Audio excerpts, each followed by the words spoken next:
खबर यह है कि जम्मू सूबे को एक बार फिर से दहलाने की कोशिशों के बीच पाकिस्तानी आर्मी का इस सारी सूरत हाल के पीछे हाथ है। मुख्तलिफ रिपोर्ट्स अब तक इस बात की तस्दीक कर रही थी और पुलिस के साबिक सरबराह शिशपाल वैद की तरफ से न सिर्फ एक बयान के जरिए इसकी तस्दीक की गई, बहुत सारे उसमें उन्होंने कहा कि मौजूदा सूरत हाल का आप मुशाहिदा करेंगे तो पता ये चलता है कि कई लोग जो पाकिस्तान आर्मी का हिस्सा हैं लेकिन एक्टिव इस तरफ ज्यादा हैं बजाय उसके कि वो उस तरफ होते। एक बात। दूसरा, आपको एक पोस्ट दिखाएंगे जिससे ये पता चलता है कि पाकिस्तान में बैठे मैक्सिमम लोग इस सूरत हाल को देखते हैं, परखते हैं और उसके बाद कमेंट्स करते हैं। इस तस्वीर के साथ ये एक ट्वीट किया गया है सरहद पार से। नाम इनका अमजद अयूब मिर्जा है जो पीओके में रहते थे बहुत पहले और एक सामाजिक कारकुन है।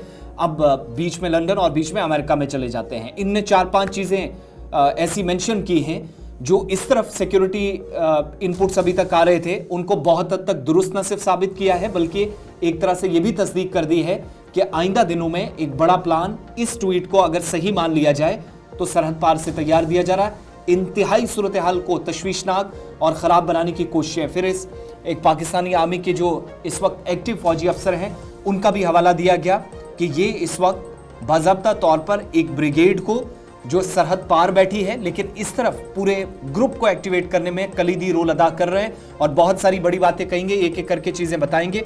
एसपी वैद जिनने मजीद क्या कुछ कहा वो भी सुनाएंगे और उसके साथ साथ ये भी इशफाक एक बड़ी बात कि जो बातें अब तक यहां से की जा रही थी सरहद पार बैठे लोग भी लगभग उन खबरों की तस्दीक कर रहे हैं। देखिए, ये जो ट्वीट है ये तो खुद कहानी की एक पहलू है, लेकिन ये जो सूरत हाल जब हम ग्राउंड ज़ीरो पर देख रहे हैं कि एसएसजी जो पाकिस्तान का है और एक मेजर जनरल आदिल रहमानी का नाम सामने आ रहा है कि उसे ये काम सौंपा गया है और फिर इंटरनल सिक्योरिटी अरेंजमेंट जब हम यहाँ पर देखते हैं तो लगता है कि समथिंग इज़ गोइंग ऑन, कुछ चल रहा है, यही वजह कि सिक्योरिटी इतनी ज़्यादा सख्त है। लेकिन फॉर्मर डीजीपी साहब क्या कुछ कह चुके हैं कल, ज़रा उस बात को भी सुन लेते हैं क्योंकि ये कहा जा रहा है कि 600 स्पेशल सिक्योरिटी गार्ड कमांडोज जो हैं उन्हें ये टास्क दिया गया है कि वो इन इलाकों के अंदर आकर दहशत फैलाए और कार्रवाई करे। और पिछले कई दिनों से जो सूरत हाल उभर कर सामने आई है जिनमें बैट एक्शन एक भी हुआ है, अगरचे फ़ौज की तरफ से उसकी तरदीद भी की गई है, लेकिन सूरत हाल ये है कि बैट एक्शन हुआ था और उसमें जो सूरत हाल पैदा हुई है उसके बाद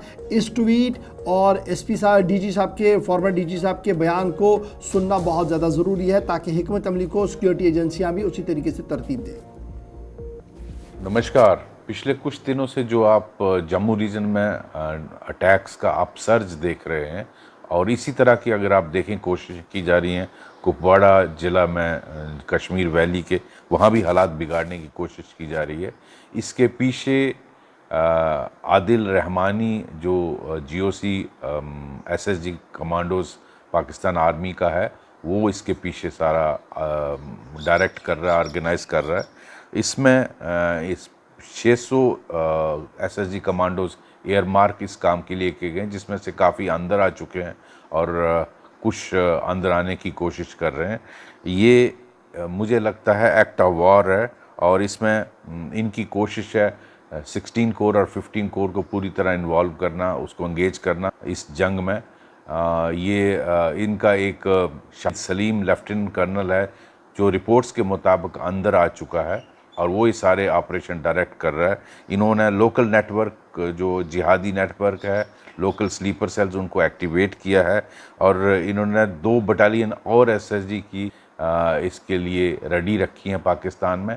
तो मुझे लगता है ये कोवर्ट वॉर है पाकिस्तान ने जो लॉन्च की है और भारत अकॉर्डिंगली इसको डील करे और इस हमारा कोवर्ट वॉर को डिफीट करने का होना चाहिए। धन्यवाद, नमस्कार।